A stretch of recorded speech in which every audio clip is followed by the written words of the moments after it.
La antigua Persia. Indómita, formidable, implacable. Durante años, el misterio rodeó a este imperio sin parangón en conquistas y riquezas. Para crear un imperio de la envergadura del persa, el mayor que ha conocido el mundo, obviamente hace falta cierta pericia militar. La civilización persa se extendió del norte de África a Asia, regida por una dinastía de extraordinarios gobernantes de un poder y ambición sin límites. Ciro el Grande es uno de los pocos que se ha ganado de verdad su sobrenombre. El imperio persa nos ha legado algunas de las proezas de la ingeniería más asombrosas de la historia. Además de erigir majestuosos palacios en medio del árido desierto, también construyeron carreteras, puentes y canales. Todo el mundo ha oído hablar del canal de Suez, pero ¿y del canal de Darío? Pero se avecinaba una tormenta. La antigua rivalidad con los griegos daría lugar a un épico enfrentamiento que cambiaría el curso de la historia y que resultaría determinante para el mundo occidental durante los miles de años que siguieron.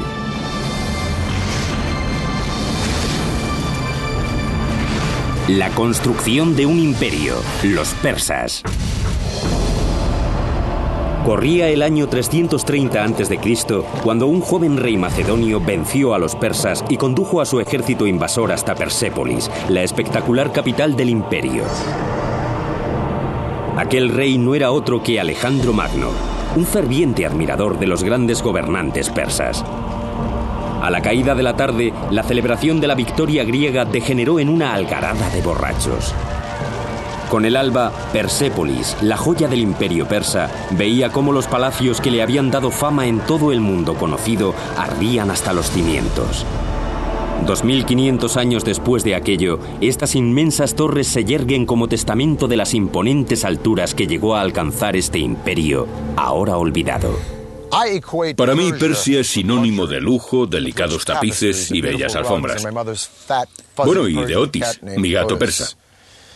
Pero también pienso en el legendario rey Ciro el Grande, cuya extremada tolerancia religiosa y cultural le llevó a liberar a los judíos de Babilonia para que volvieran a Israel. Hola, soy Peter Weller. Bienvenidos al Imperio Persa.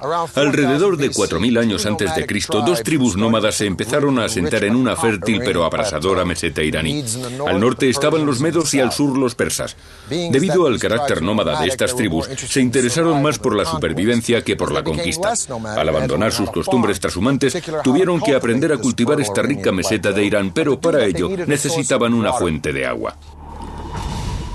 Los primeros persas podrían haber sido pasto de la historia de no haber descubierto una fuente de agua, y algo igual de importante, un medio para canalizarla hasta sus cultivos y asentamientos. Lo asombroso de este logro de la ingeniería es que no encontraron ese agua ni en ríos, ni en lagos, ni en el océano, sino en el sitio más improbable, en las rocas. Persia se levantó de la nada. Era un terreno muy escarpado y hostil que exigía inventiva y determinación. Hace 3000 años, los antiguos persas nómadas deambulaban por las adustas planicies iraníes. Para buscar agua había que cubrir largas distancias. Fueron los magi, los hechiceros de las tribus, mitad ingenieros, mitad geólogos, quienes idearon la manera de llevar el agua a los pueblos. Sin más utensilios que unos cinceles, estos hechiceros pusieron los pilares del imperio persa. Y lo hicieron mediante un revolucionario sistema de canales subterráneos de irrigación llamados kanats. Su funcionamiento se servía de la gravedad para aprovechar la topografía natural del terreno que describía una pendiente continuada hasta la cordillera de Al-Borz, en dirección al Golfo Pérsico. Desde la superficie se introducían ejes verticales a partir de los cuales se excavaban túneles horizontales de poca longitud. Alrededor de 1 kilómetro colina arriba se volvía a construir otro eje y así el canal iba avanzando. Podía estar a 20, 30 o 40 kilómetros de distancia, así que requería mucha pericia dar con el lugar de la pendiente en el que el canal conectaba con el acuífero, o incluso las filtraciones del agua subterránea en lo alto de la montaña. El ángulo de las colinas era esencial. una unidad en vertical por cada 100 unidades en horizontal. No podía ser muy empinada porque la base del canal se erosionaría. Pero claro, tampoco tan horizontal como para que el agua no llegara a su destino. 2000 años antes de los legendarios acueductos romanos, los persas ya canalizaban enormes cantidades de agua a grandes distancias en condiciones de gran sequedad sin apenas pérdidas por escapes o por la evaporación. El agua significaba comida, pero la tecnología para localizar agua y trasladarla era como una zanahoria que los persas les habían puesto delante a sus vecinos. En el año 700 a.C., todas las tribus se guiaban por una figura legendaria llamada Aquemenes, el fundador de una gloriosa dinastía, una dinastía que prosperó gracias a un hombre al que me hubiera gustado conocer, Ciro el Grande. Ciro creó y custodió un imperio gracias indudablemente a su astucia militar, pero también era un genio de la política, un gobernante eficiente y benévolo. Los historiadores le consideran un humanista, los judíos un Moshiach, y su propio pueblo le llamaba padre. Incluso los jónicos a los que conquistó le tenían por un legislador justo y un digno mandatario. Ciro el Grande llegó al poder en el año 559 a.C. Era el principio de la dinastía aqueménida. Su reinado cambiaría para siempre el curso de la historia y redefiniría la arquitectura como tal. Si uno piensa en los personajes de la historia que más han influido en nuestro mundo, Ciro el Grande es uno de los pocos que merece entrar en esa categoría. Es uno de los pocos que merece ser llamado el Grande. El imperio que Ciro regía fue el mayor que habían contemplado los antiguos. Puede que el mayor de toda la historia.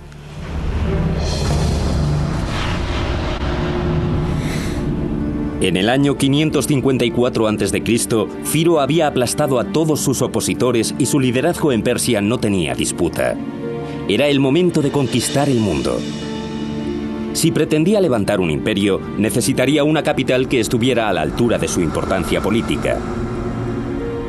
Fue entonces cuando Ciro se embarcó en uno de los proyectos de ingeniería más ambiciosos jamás vistos en la antigüedad. La primera capital del imperio persa, Pasargadas, en la moderna Irán. Ciro fue un constructor muy innovador. No se conformaba con cualquier cosa. Uno podría decir que sus proyectos arquitectónicos reflejaban de alguna manera las tecnologías que iba encontrando a lo largo de sus varias conquistas. Como los romanos, los persas solían tomar cosas prestadas. Cogían las mejores y más avanzadas ideas de las culturas que conquistaban y las perfeccionaban aún más para darles su propio y particular toque. El arte y la ingeniería de Pasargadas recogían influencias procedentes de parajes tan remotos como Asiria, Egipto y Asia Menor, a miles de kilómetros de distancia. Había mamposteros, carpinteros, enladrilladores y escultores de relieves, y se sabe que solía tratarse de trabajadores importados de todos los rincones del imperio. Transcurridos 2500 años, estas desvencijadas ruinas son los únicos vestigios de lo que aquí se erguía, la primera y deslumbrante capital de Persia. El orgullo de Pasargadas eran sus suntuosos palacios, rodeados de fabulosos parques y deliciosos jardines. De aquella época datan los primeros testimonios sobre los espléndidos Pairidaeza, los famosos jardines cercados de la antigua Persia. Estos jardines tenían casi 1 kilómetro de canales de piedra caliza diseñados para que el agua llegara a unos pequeños pilones cada 15 metros. Los Pairidaeza de Pasargadas fueron el espejo en el que se miraron muchos de los fastuosos jardines del mundo durante los siguientes 2 milenios. Lo que más distinguió a los Pairidaeza fue la aplicación de los diseños geométricos. Tenemos diseños cuadrados y rectangulares, diseños florales con cipreses, césped, rosas, azucenas y todo tipo de plantas. Y ese es el concepto de los parques modernos que conocemos hoy en día. A medida que se construía Pasargadas, Ciro doblegaba a los reinos enemigos uno tras otro. Pero su gobierno no se basaba en esclavizar a sus nuevos súbditos, algo totalmente revolucionario en el mundo antiguo. Supo reconocer la importancia de cada religión y de cada creencia y permitió su supervivencia. En el 539 Ciro conquistó Babilonia, pero no se presentó como un conquistador, sino como un liberador que venía a rescatar al pueblo de su despótico líder. E hizo algo sin precedentes. Liberó a los judíos que habían estado en cautividad en Babilonia desde que Nabucodonosor hubiera destruido Jerusalén y sus templos. Ciro los liberó. Desde la perspectiva que nos da la historia, podríamos decir que lo que Ciro buscaba era una nación escudo entre el hostil Egipto y su propio imperio. Pero, ¿y qué? Lo que importa es que nadie había hecho algo así. Y casi nadie lo ha hecho después. De modo que él es el único gentil de la Biblia al que se menciona como Moshiach o Mesías. Como me dijo una vez un distinguido catedrático de Oxford, Ciro siempre ha tenido buena prensa. Y sí que es cierto. Pero antes de que pudiera emprender la campaña que haría de Persia la única superpotencia de la antigüedad, Ciro el Grande murió en combate en el 530 a.C. No vivió lo suficiente como para demostrar lo que pudo haber hecho fuera del campo de batalla. En ese aspecto, puede recordar a Julio César, otro conquistador que no pudo aunar todo su imperio porque murió asesinado antes de tiempo. A la muerte de Ciro, el imperio persa tenía 3 capitales: Babilonia, Susa y Ecbatana. Pero él prefirió ser enterrado en la ciudad que creó, Pasargadas, en una tumba que reflejaba al hombre que la construyó. Uno de los aspectos de la tumba que demuestra la humildad de Ciro es que apenas tiene ningún adorno. Es muy sencilla y muy elegante. Los arquitectos de Ciro proyectaron la tumba a base de sencillas y pesadas losas rectangulares para cuya colocación tuvieron que recurrir a rampas, poleas y abrazaderas hasta darle a la tumba sus casi 11 metros de altura. La tumba de Ciro es un sencillo y en apariencia humilde monumento para el artífice del mayor imperio que el mundo ha visto hasta la fecha. Y tras 25 siglos se conserva bastante bien.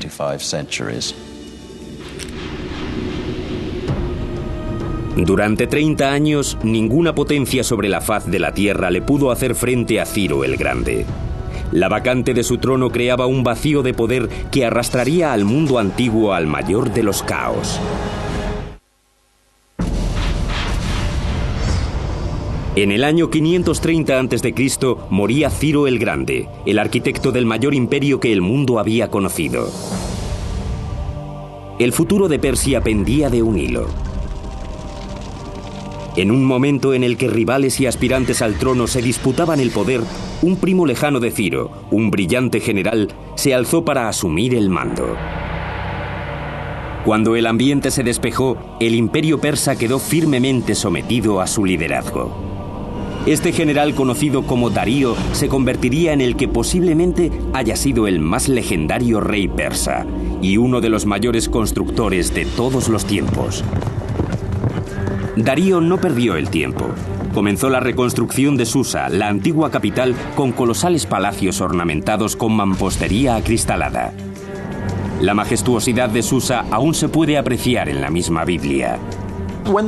Cuando los griegos se referían a los palacios persas, solían mencionar a Susa. Cuando en el Antiguo Testamento el libro de Esther alude a los palacios persas, está hablando de Susa. Pero el nuevo rey de Persia quería que la deslumbrante capital fuera toda suya. En el 518 a.C., Darío emprendió uno de los proyectos de ingeniería más ambiciosos de la antigüedad. Situada junto a la moderna ciudad de Shiraz, se la conocería como Persépolis, ciudad persa en griego. Todos los palacios se levantaban sobre una extensa plataforma de piedra diseñada para realzar la magnitud del imperio. Se excavó un bancal rectangular inmenso de más de 125.000 metros cuadrados. Los ingenieros tuvieron que modificar el paisaje, tuvieron que nivelar parte de la zona y construir un muro de contención. Darío quería que se viese desde lejos, por eso mandó construir una terraza en la ladera, para dotar al conjunto de mayor grandiosidad y solemnidad. Persépolis fue un desafío colosal para la ingeniería.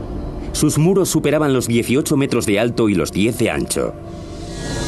Y sus enormes salas albergaban columnas de diseños extremadamente elaborados. Se necesitaron miles de arquitectos, artesanos y trabajadores, así como toneladas de materiales que tuvieron que traerse de los 4 confines del imperio. La mayoría de los antiguos imperios se construyeron gracias a la mano de obra de las legiones de esclavos. Pero Darío, al igual que Ciro, prefería remunerar el esfuerzo de construir los palacios y monumentos persas. Todos recibían su paga correspondiente, cada trabajador y cada trabajadora, porque también se contrató a mujeres, y se les pagaba en función de la calidad de su trabajo. No se escatimó en gastos. Persépolis sería el monumento insignia del poder y la gloria del imperio persa. En primer lugar, es importante recordar los orígenes nómadas de los persas. Vivían en tiendas de campaña que recogían, trasladaban y volvían a plantar en otro asentamiento. Lo que vemos en Persépolis es una réplica de esas tiendas de campaña. La Apadana no es más que una enorme tienda esculpida en piedra. El suntuoso palacio de recepciones de Darío recibió el nombre de Apadana. Todos esos monumentales pilares de piedra están inspirados en los puntales de madera que sostenían las cubiertas de tela, solo que ahora en lugar de tela había una hermosa madera de cedro. Los orígenes nómadas de los persas influyeron en parte de su arquitectura, pero solo en parte. Los palacios de la ciudad estaban adornados con apliques de oro y plata, lujosos tapices y coloridos adoquines. Las paredes estaban tachonadas con hermosos relieves que describían las visitas de los dignatarios de las tierras conquistadas por los persas. Pero las maravillas arquitectónicas de Persépolis trascendían los muros de la ciudad. El diseño y la construcción de su intricado sistema de alcantarillado fueron algo único hasta entonces. Antes de pavimentar toda la zona, los ingenieros de Darío proyectaron un sistema de alcantarillado lleno de cañerías de desagüe que quedaron tapadas por el pavimento. El agua también se traía por el sistema de canats, pero para el desagüe se utilizaron esas cañerías que se encargaban de los vertidos. Toda aquella red se extendía bajo la superficie para que los visitantes nunca llegaran a verla. Incluso mientras llevaba a cabo sus proyectos de infraestructura más ambiciosos, Darío no dejaba de ampliar los territorios del imperio.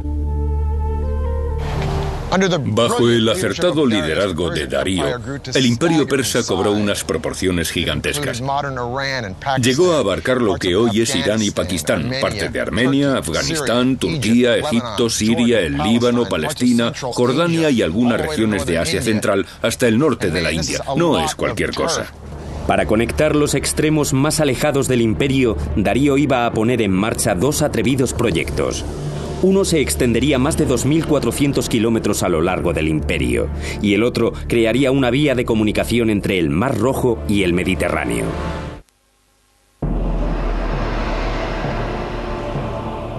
Bajo el gobierno de Darío el Grande, el imperio persa creció hasta límites inimaginables. Ahora buscaba consolidar sus territorios y conectar los extremos de su colosal reino. En el año 515 a.C., Darío ordenó a sus ingenieros construir una gigantesca carretera de piedra que surcara todo el imperio, desde África a la India.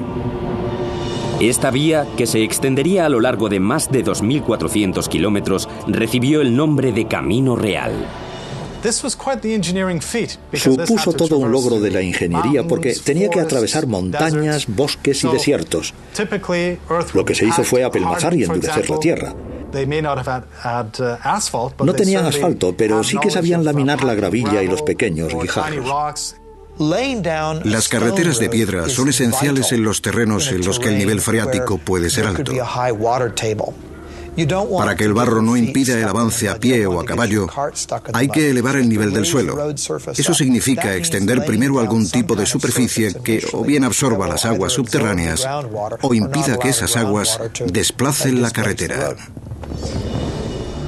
El camino real estaba jalonado por 111 posadas y estaciones de descanso ubicadas cada 29 kilómetros en las que los viajeros podían comer, dormir y cambiar de montura. Para garantizar la seguridad había vigilantes apostados a lo largo de todo el recorrido. Ahora voy a hablar con mi amigo el Dr. Joy Llewellyn-Jones de la Universidad de Edimburgo. Profesor, tengo curiosidad, ¿de verdad era seguro? En lo sustancial, sí. Creo que Darío consiguió algo increíble. Desde donde estamos, desde Turquía, podemos tomar una ruta directa hasta el centro de Irán. ¿Cuánto se tardaba? Pues si iban a caballo, de refugio en refugio, cambiando de montura cada 25 kilómetros, calculo que podrían llegar en cuestión de 6 o 7 días. ¿6 o 7 días?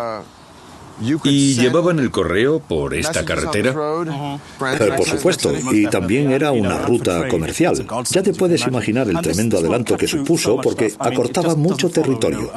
No era un simple camino, atravesaba ríos como por ejemplo el Tigris y... En barco. En barco. Hay tramos que serpentean montañas y otros que bordean ríos, terrenos de todo tipo. Aunque no había sistemas de drenaje, no era tan avanzado como las calzadas romanas de épocas posteriores. Así que no tenían alcantarillas. No, nada de eso. Tendrían unos 6 metros de ancho y una base de gravilla, lo que favorecía el tránsito de los caballos y los carruajes. La idea era cubrir la distancia en el menor tiempo posible. Lloyd, ha sido un placer hablar contigo. Gracias por iluminarnos con tus conocimientos. Sin embargo, a Darío todavía le quedaba tierra por conquistar. Había una región que escapaba a su control, las vastas extensiones del norte de África, y estaba decidido a abrirse camino hacia ellas. Encargó a sus arquitectos proyectar un enorme canal que uniera el Mediterráneo y el Mar Rojo. Todo el mundo ha oído hablar del canal de Suez, pero ¿y del canal de Darío? Lo que él hizo fue construir un canal de este a oeste de 210 kilómetros de longitud. Con los conocimientos hidrológicos de la época, los ingenieros de Darío utilizaron herramientas de bronce y hierro con las que primero excavaron el canal y luego apartaron la arena y levantaron paredes de piedra para facilitar la navegación. Incluso con una ingente mano de obra de canteros y constructores egipcios, se tardaron 7 años en construir la canalización de más de 210 kilómetros. Algunos tramos del canal situados entre el Nilo y el Mar Rojo no eran propiamente un canal, sino un camino de piedra sobre el que se tenían que arrastrar los barcos hasta llegar a otro tramo de mayor profundidad, donde pudieran volver a ponerse a flote. Darío decía: yo, Darío, rey de reyes, conquistador de Egipto, construí este canal. Creó una ruta comercial entre el Mar Rojo y el Nilo. Según sus palabras, los barcos tenían que atravesar mi canal. En el año 500 a.C., Persia era sin duda el mayor imperio que el mundo había contemplado, superando en envergadura y riquezas al mismísimo Imperio Romano en todo su apogeo 4 siglos más tarde. Persia era invencible, y sus ansias de conquista comenzaban a hacer temblar a una potencia emergente al otro lado del Mediterráneo, las ciudades-estado de Grecia. Vamos a ponernos en situación. Esa masa de agua es el Mar Negro, y este pequeño recodo es el estrecho del Bósforo, que conecta el Mar Negro con el Mediterráneo. Así que desde aquí, desde Asia o Asia Menor, puedo ver allí mismo el continente europeo. En el año 494 a.C., Darío logró sofocar una revuelta en una serie de ciudades de la costa de Turquía, una revuelta alentada por Atenas. Así pues, Darío quería darle una lección a Atenas. Iba a marchar sobre Grecia con intención de atacar aquella ciudad. Pero ¿cómo lo haría? Tenía que cruzar el mar. Así que levantó un pontón, un puente de barcos, y los alineó de extremo a extremo. Según Heródoto, formó un ejército de 70.000 hombres a lo ancho del mar para atacar Grecia. Impresionante. Los ingenieros persas lograron unir ambos lados del Bósforo hundiendo barcos de extremo a extremo para asegurar unos cimientos. A continuación construyeron un camino por encima que conectaba Asia con Europa. Probablemente se tratara de un entramado de tablones bajo el cual se extendió arena prensada, quizá para mantener seca la madera y reforzar la estabilidad del camino. Para impedir que las embarcaciones se tambaleasen, tuvieron que usar un sistema de anclaje de un peso determinado, pues si era excesivo, los barcos podrían inclinarse demasiado y sufrir daños.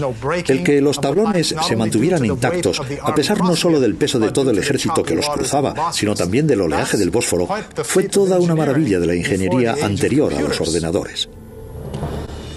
A finales de agosto del 490 a.C., Darío ya estaba en suelo griego y se había hecho con Macedonia. Su siguiente paso sería vérselas con el general griego Temístocles y con el ejército conjunto de Atenas y Corintio en la famosa batalla de Maratón. Los efectivos del formidable ejército persa rondaban los 60, 140 o 250.000, depende de las fuentes históricas. Superaban a los griegos en 10-1. Su único recurso era mandar refuerzos y encargaron al legendario corredor Filipides para que pusiera rumbo a Esparta. Filipides cubrió una distancia de 225 kilómetros en 2 días y dio nombre a la famosa prueba de la maratón. Los dos ejércitos se vieron las caras en una vasta y abierta meseta. Si se enfrentaban frontalmente, el gigantesco destacamento persa haría trizas a los griegos, mucho menos numerosos. Fue el comienzo de las guerras médicas. Un reducido pelotón griego atacó a los persas de frente. No tenían nada que hacer. Pero el resto de las fuerzas griegas se desplegaron en 2 frentes y atacaron a los persas por los flancos. Inmersos en una sangrienta matanza, los persas sufrieron cuantiosas pérdidas y acabaron retirándose. Para los griegos fue una gran victoria.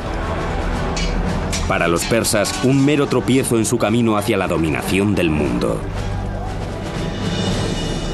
Darío decidió regresar a casa y centró su atención en reforzar las defensas de la capital, Persépolis. Nunca llegaría hasta ella. En el año 485 a.C., Darío fallecía cuando se proponía sofocar una rebelión en Egipto. Dejó atrás un imperio que redefinió las nociones mismas del poder y la gloria. Además, impidió que se repitiera el caos que siguió a la muerte de Ciro, nombrando sucesor a su propio hijo, Jerjes. Con precedentes como Ciro el innovador y Darío el expansionista, Jerjes no lo tenía nada fácil. Sin embargo, llevaba toda su vida esperando subir al trono. Entre sus primeras hazañas, sofocó una rebelión en Babilonia y otra en Egipto. Y después fue a por Grecia. Los griegos se le habían atragantado. Algunos historiadores dicen que Jerjes quería lanzar un ataque preventivo. Otros opinan que solo estaba terminando lo que comenzó su padre. Sea como fuere, desde su victoria en Maratón, a los griegos ya no les intimidaban ni les impresionaban los persas. Así que Jerjes se alió con la marina cartaginesa en el extremo del actual Túnez y se propuso batir a los griegos por mar.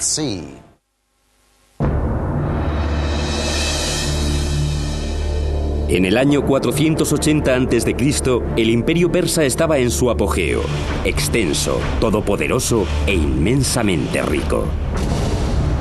Habían pasado 10 años desde la derrota de Darío el Grande a manos de los griegos en Maratón. Su hijo, Jerjes, es ahora el monarca absoluto de la dinastía aqueménida del imperio persa. Y quiere venganza. Grecia, que aún está surgiendo como fuerza militar, está formada por una coalición de ciudades-estado muy distintas entre sí, que van desde las democracias hasta las dictaduras. Solo les une un credo común: su odio hacia Persia. El mundo antiguo está a punto de presenciar la Segunda Guerra Médica. De su resultado dependerá el futuro del mundo moderno.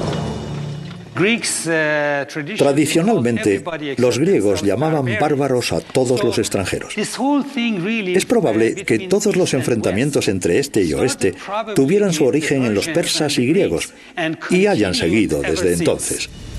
La invasión persa de Grecia se convertiría en una de las mayores colaboraciones estratégicas y tecnológicas de la historia castrense.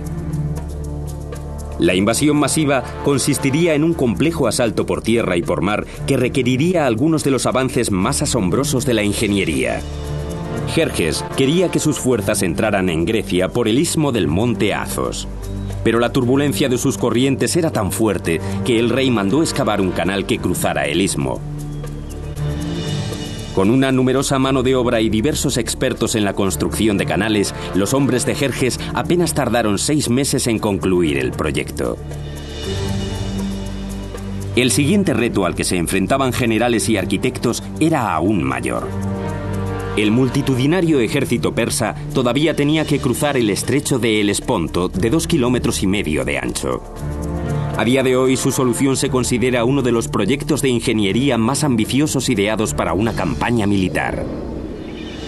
Inspirado en las hazañas de su padre, Jerjes ordenó que se tendiera un doble pontón a lo ancho del Helesponto, una construcción que superaría con creces el puente que Darío levantó en el Bósforo. Lo interesante es que se alinearon 674 barcos. ¿Cómo podían mantenerlos estables? Debió de ser toda una proeza, porque el Bósforo no es un área tranquila que digamos, más bien lo contrario. La hilera de barcos permaneció en su sitio gracias a un sistema de cables muy tensos. Seguramente 2 cables muy largos tendidos entre Asia y Europa que mantenían estables las embarcaciones. Pero no hay que olvidar la cantidad de tropas que atravesaron aquel puente. Puede que fueran hasta 240.000 hombres. Las sogas permitían a los botes la suficiente flexibilidad de movimiento en las turbulentas aguas. Cada sección del puente estaba construida sobre 2 embarcaciones conectadas por tablones, de modo que la barrera que formaban pudiera detener las olas, absorbiendo gran parte de la inestabilidad de la superficie. A continuación, los ingenieros persas construyeron una plataforma que cubría todos los barcos y encima de todo aquello, la calzada. Con cada tablón de madera se iba armando una autopista que cruzaba el Helesponto, una autopista hecha de barcos de guerra. No olvidemos que estamos hablando de decenas de miles de soldados de caballería y algunos iban con armadura, lo que aumentaba aún más su peso. Lo increíble fue que los barcos se mantuvieran estables para que Jerjes cruzara hasta Europa con sus hombres y volviera a Asia cuando lo necesitara. Durante un breve periodo, los 2 continentes fueron uno. Al cabo de 10 días, una vez concluido el puente, Jerjes avanzó hacia Europa. Un ejército entero cruzó con todo el peso de sus aparejos y de sus monturas, y los tablones aguantaron. Ni el peso del ejército ni la rudeza de las aguas del Bósforo pudieron quebrar esas tablas. La estrategia de Jerjes era sencilla: apabullar a los griegos por tierra y por mar con su superioridad numérica. Esta vez los ejércitos griegos también tenían al mando al legendario general Temístocles. Sabía que no podría derrotar a Jerjes por tierra, de modo que diseñó un plan para tenderles una trampa a los navíos persas. En agosto del año 480 a.C., los 2 ejércitos se vieron las caras en un punto elegido por los griegos, las Termópilas, un paso montañoso tan estrecho que por él no cabía más que una cuadriga. Durante días, el numerosísimo ejército persa se quedó atascado en el peor lado de aquel paso, tal y como habían planeado los griegos. Entretanto, sin que los persas se percataran, Temístocles abandonó el campo de batalla con la mayoría de su ejército, dejando un señuelo de 6.000 soldados espartanos. Como le había ocurrido a su padre, Jerjes estaba a punto de lanzarse de cabeza a una trampa griega. Cuando por fin lograron atravesar el estrecho paso, los persas se deshicieron con facilidad de los escasos soldados espartanos que Temístocles había dejado como cebo y marcharon hacia Atenas. Pero cuando Jerjes llegó a la ciudad, Atenas estaba desierta. Jerjes sospechaba que le habían engañado. Haría pagar por ello a los atenienses. Durante generaciones, los reyes persas habían hecho gala de una gran tolerancia hacia los pueblos que conquistaban. Esta vez no iba a ser así. En un desacostumbrado arrebato, Jerjes prendió fuego a Atenas. Algo de lo que el rey persa se arrepintió enseguida. A la mañana siguiente ordenó reconstruir la ciudad. Pero ya era tarde, el daño estaba hecho. Este arranque de rabia se volvería contra Persia casi 200 años más tarde, pero la guerra aún no había terminado. Al mismo tiempo, Temístocles estaba urdiendo un plan que llevaría a la descomunal flota persa hacia el angosto golfo de Salamina. Los griegos atacaron por sorpresa. Los buques persas quedaron atrapados en un embotellamiento naval. La estrechez del golfo les impedía cualquier maniobra, mientras los griegos usaban sus pesados trirremes como arietes para hundir a sus enemigos. Fue una victoria decisiva para los griegos. Jerjes regresó a casa derrotado. El rey del imperio persa ya no era invencible. Hubo una nota positiva en la derrota persa en la batalla de Salamina que le salvó del oprobio. Una mujer llamada Artemisa, la única capitana de la flota persa, engañó a los griegos hundiendo uno de los barcos persas y escapando en medio de la confusión. Su capacidad de supervivencia impresionó tanto a Jerjes que al parecer llegó a decir que sus hombres se estaban convirtiendo en mujeres y sus mujeres en hombres.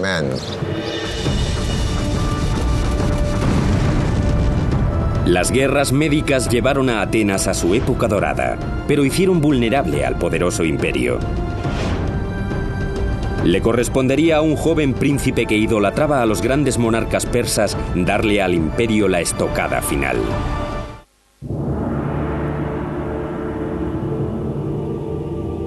En el año 480 a.C., tras la derrota a manos de los griegos en la batalla naval de las Termópilas, el aura de invencibilidad que rodeaba al imperio había desaparecido. Pero los persas aún tenían por delante días de gloria. En el año 465 a.C. moría el rey Jerjes I. Jerjes legó el imperio a su hijo Artajerjes, quien se impuso la misión de devolver a Persia a su época dorada. Para empezar, se propuso retomar un proyecto iniciado por su abuelo Darío. 4 décadas después de la primera piedra, Persépolis, la majestuosa capital, aún estaba a medio construir. Así pues, Artajerjes supervisaría uno de los últimos superproyectos del imperio persa. Hoy en día se la conoce como la imponente Sala de las 100 columnas. Sabemos que el perímetro de la sala era de 60 por 60 metros, un cuadrado casi perfecto. Lo llamativo de las columnas de Persépolis es que cuando uno mira todo el fuste, que puede llegar a tener hasta 30 o 40 metros, no hay ni una sola pieza fuera de su sitio. Forma una vertical perfecta. Trabajaban con lo que nos pueden parecer herramientas primitivas, mazos de piedra y cinceles de bronce, nada más. Pero la acanaladura de las columnas de Persépolis es de una precisión tal que en ella tuvieron que trabajar maestros artesanos. Se construyeron a base de tambores, 7 u 8 tambores apilados. Se montaba un andamiaje en torno a la columna y con una grúa de madera colocaban cada tambor en su sitio. Cualquier rey o gobernador de visita, o cualquiera que entrara en aquella sala, se quedaría impresionado ante la vastedad del bosque de columnas que se extendían casi hasta donde alcanzaba la vista. Una proeza increíble. En todo el imperio, los persas seguían produciendo algunos de los hitos arquitectónicos más extraordinarios de la antigüedad. En el año 353 a.C., la esposa de un gobernador local comenzó a trabajar en una fastuosa tumba para su marido moribundo. Su tributo sería un prodigio de la arquitectura. Se convertiría en una de las 7 maravillas del mundo antiguo: el mausoleo de Halicarnaso. Este monumento de mármol superaría los 40 metros de altura y albergaría un fabuloso patio en su interior. El techo rectangular formaba una pirámide escalonada, una suerte de escalera hacia el cielo. Más de 2500 años después, la tumba del presidente estadounidense Ulysses S. Grant en la ciudad de Nueva York se inspiraría en el diseño del mausoleo de Halicarnaso. En el siglo IV a.C., la arquitectura persa seguía siendo la más refinada del mundo. Sin embargo, bajo las imponentes columnas y los suntuosos palacios, los mismos cimientos del imperio se estaban viniendo abajo. Y sus enemigos estaban al acecho. Cuando Atenas apoyó una rebelión en Egipto y los griegos ocuparon la capital, Memphis, Artajerjes tuvo que abandonar Persépolis y sus proyectos para librar una contienda y expulsar a los griegos de Memphis y recuperar Egipto. Sería la última gran victoria del Imperio persa, ya que en el 424 a.C., la muerte de Artajerjes dejaría un vacío de poder y pondría fin a 8 décadas de desorganización e interminables luchas intestinas. Mientras el Imperio persa estaba inmerso en conflictos internos y escándalos de corrupción, un joven príncipe macedonio estudiaba a Heródoto y leía los relatos sobre el legendario héroe persa Ciro el Grande. Este príncipe macedonio también sería un conquistador. Se llamaba Alejandro.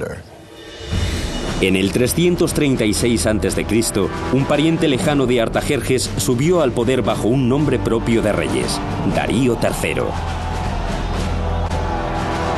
Pasaría a la historia como el rey que perdió un imperio. Durante los siguientes 4 años, Alejandro y Darío III se verían las caras en una serie de feroces batallas en las que el ejército de Darío iría retrasando posiciones hasta sus dominios. En el año 330, Alejandro estaba a las puertas de la joya del imperio persa, Persépolis. Alejandro adoptó la filosofía de los persas en cuanto a los pueblos derrotados. Sus hombres tenían prohibido el pillaje y el saqueo en tierras conquistadas, pero ¿cómo domar a tantos soldados tras una victoria sobre el mayor imperio del planeta? Quizá los soldados se impacientaron o tenían ganas de venganza, o puede que se acordaran de las historias del incendio de Atenas a manos de los persas. El caso es que en Persépolis se desahogaron. Las desmedidas celebraciones tras la victoria degeneraron en el pillaje de los tesoros y en uno de los incendios provocados más lamentables de la historia. Persépolis estalló en llamas. Alejandro no era de los que arrasaban con todo. Lo más seguro es que Persépolis acabara incendiada como un gesto simbólico, no como un gesto destructivo. Debía de haber ropajes maravillosos y muchas telas por todas partes, y el fuego pudo haberse prendido tanto por accidente como a propósito. Pero si de verdad quería parecerse a los reyes aquémidos, lo último que debería haber hecho es destruir Persépolis. Pero en esa época no había bomberos, y una vez que las llamas se prendieron, el incendio fue horrible, dejó su rastro en toda la ciudad. Darío III, que había escapado a ese ataque, fue finalmente asesinado en el verano del año 330 por sus propios aliados. El último de los reyes aqueménidos había muerto. Alejandro le proporcionó a Darío un majestuoso funeral. Más tarde incluso se casaría con su hija y se presentaría a sí mismo como uno de los reyes persas, dándole su capítulo final a la historia de un imperio que se había extendido por 3 continentes durante más de 2700 años.